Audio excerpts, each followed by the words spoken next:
everyone, my name is Janessa and I'm the Director of Student Ministries at Plattwoods UMC. So today we're going to finish up our series called Goals, and as you can guess, it's about goals. So this series has been about what it means to have God-sized goals in our lives. So a couple weeks ago, our friend Addie told us that she held a plank for over 4 minutes, and she really only stopped because the teachers at her dance studio told her she needed to, because she won this plank contest, which is crazy. Clearly Addie is crazy strong, and remind me to never challenge her to a plank contest ever. Generally this time of year, people are setting New Year's resolutions, which a lot of people set New Year's resolutions around health and fitness. But clearly our friend Addie doesn't need to do that if she can hold a plank for 4 minutes. She's set. But a lot of people are setting these goals, and generally though, when you're listening to this or you're watching this around the end of January or whatever, only 25% of people are sticking to their goals. After 2 weeks, most people have given up on their New Year's resolutions. But that's because setting and achieving goals is hard work. Even if we have the best intentions or we have the best plan and we think we have a lot of strength to get through this, it takes so much strength and commitment and perseverance to follow through. I don't know what your goals are for this year. Maybe for you, it's spiritual goals, or it is physical goals for you, or maybe mental goals, or whatever, relationship goals, or whatever God-sized goals you have for your life. But whatever your goal is, I have some good and some bad news for you. The bad news is if you haven't already, you're going to experience opposition in your goals. And you're going to experience frustration and lack of motivation during some point when you're trying to achieve your goals. The good news is that there is some hope when it feels like you have too much to handle on your own. And that's what we're going to talk about today. We're going to continue looking at the story of Nehemiah to see how he kept pursuing his goals and finishing strong even when he faced opposition. But before we go too much farther, let's talk about Nehemiah's story and what we've learned so far. So long ago, there was a city, in the city of Jerusalem. It was destroyed by an enemy army. God promised the Jewish people that they would one day return to their city because it was really important to them. The Jewish people had returned in Nehemiah's time, and the Jewish people were slowly beginning to rebuild Jerusalem. And although people were living in Jerusalem, Nehemiah had learned that the walls of Jerusalem were falling down. So Nehemiah wanted to repair the walls because it was a way to honor God and to protect his people from enemy armies. So for months, Nehemiah prayed and he planned and he prepared. So Nehemiah asked his king to let him go and repair the walls of the city. The king said yes, so Nehemiah recruited a team to help him. But not everyone was super excited about this idea, and that's what we're going to talk about today. So in Nehemiah chapter 3, Nehemiah has arrived in Jerusalem. He got straight to work. He convinced tons of people living in Jerusalem at the time to work together and to repair the city walls. So Nehemiah chapter 3 is basically this really big long list of people who Nehemiah recruited to help him repair the walls.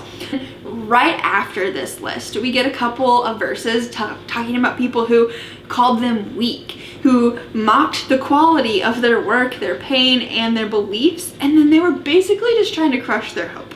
So then in Nehemiah chapter 4, verses 4 through 6, we hear this. "Then our God, for we are despised. Make their insults return on their own heads, and let them be taken as plunder to a land of captivity. Do not cover their guilt or let their sin be erased from your sight, because they have angered the builders." So we rebuilt the wall until the entire wall was joined together up to half of its height for the people who had the will to keep working. So this is just a really short amount of verses, but here's what I noticed. Number one, Nehemiah did not get distracted by the people who were calling them names and mocking them and all this stuff, right? He didn't fight with the haters, he didn't add to their drama, and he didn't even really respond to them. Instead, Nehemiah took it to God. He asked God, "Hear my prayers, hear this, and make it right." And he wasn't afraid to be honest with God about what he was feeling. And then finally, Nehemiah kept going. Him and his team just kept building. No matter what those guys had to say or what they were trying to do to say don't rebuild the walls, they were rebuilding the walls. They got to the point where the walls were half the original height and everyone was pouring their hearts into it. But then again, in Nehemiah chapter 4, verses 7 through 20, I'm just going to summarize and talk about it. I'm not going to read it all, but I encourage you to read it as a small group. So in these verses, like the haters were like hatching a plan to come and fight against Jerusalem. But Nehemiah and his team were committed and they were strategic. So Nehemiah took it to God again. He had been in constant communication with God ever since the beginning of this plan, and this time was no different.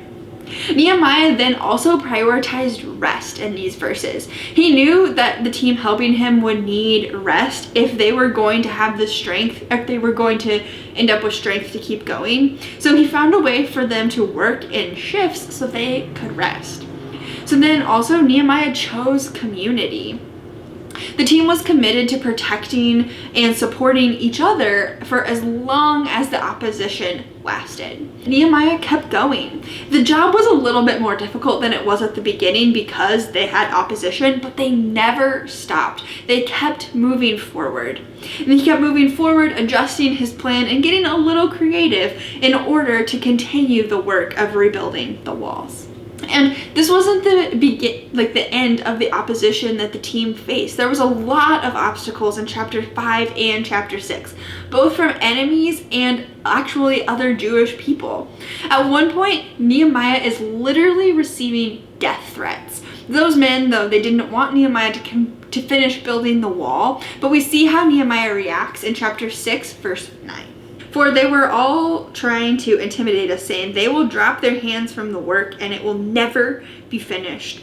But now, my God, strengthen my hands. And I love that last part of the verse, strengthen my hands. This was Nehemiah's prayer. He could have asked God for anything. He could have said anything, asked for whatever he needed for this wall, but he instead simply asked, strengthen me to finish the good work that has already been started. So hundreds of years after Nehemiah, there was another guy in the church with a God-sized goal, and his goal was to spread the good news of Jesus through the entire world.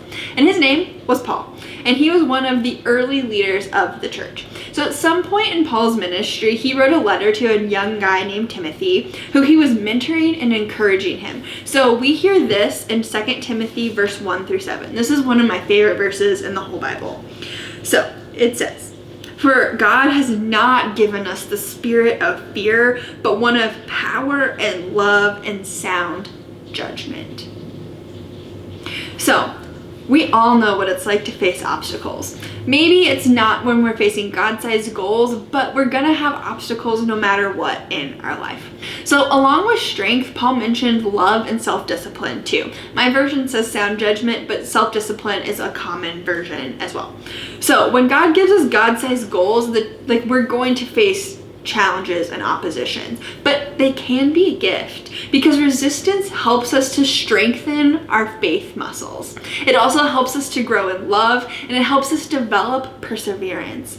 Just like Nehemiah had experienced opposition, we should expect to face difficulties when we're pursuing our God-sized goals. But here is the good news I promise you, because no matter what whatever the world throws at us, God gives us strength to pursue God-sized goals. What is one of your goals? Maybe it's God-sized, maybe it's just get through school this year, or maybe you're really not even sure what your goals are right now. No matter where you are, I am sure there is going to be God-sized goals in your future.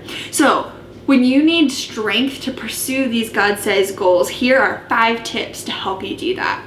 Number 1, take it to God. Nehemiah was constantly talking to God through this whole process, and it was especially true when he faced challenges. So if you are struggling with the goals that God has called you to, take it to God. Number 2, choose community. God gives us strength in a lot of different ways. One of those ways is the people he has put in our lives. We are not designed to pursue God-sized goals alone. We need each other. When we are facing opposition and we are losing steam, lean on the community God has provided to you. Number 3, rest. We are not designed to hustle forever. If you look at the creation story, literally the day after people were made was the day of rest. So rest is something that is holy and it is important. When you feel overwhelmed by something do something that makes you feel rested and refreshed and renewed. Like maybe it's hanging out with friends for you, or maybe it's finding time by yourself, or maybe it's just time away from like social media. Whatever it is, do something that makes you feel renewed. Then number 4, don't get distracted. When you are following Jesus, not everyone's going to like it or support your God-sized goals. And that's okay. It's not your job to please everyone.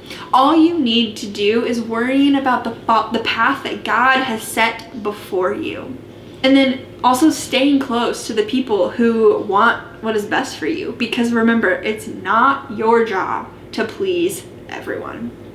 And then finally, number 5, keep going, because opposition is going to happen. Things are going to get difficult when you pursue God-sized goals. But if you know Jesus, the same power that rose Christ from the dead is the same one filling you with power and strength and self-discipline. So with God, we can keep going, because in Philippians 4:13 we hear, I can do all things with Christ who gives me strength. But if you look at the context of that verse, like what comes before it, it's Paul talking about how he found a way to be content in whatever situations he found himself in. If he was in the middle of opposition, the answer was, I can do all things through Christ. If he was in the middle of a good time, his answer was, I can do all things through Christ. And the same thing is true for you and me. Whatever situations we find ourselves in, we can do all things through Christ who gives us strength. So God is going to help you achieve your goals. God is going to help you reach those God-sized goals He has prepared for you. So take it from Nehemiah and Paul and Timothy. God gives us strength to pursue God-sized goals.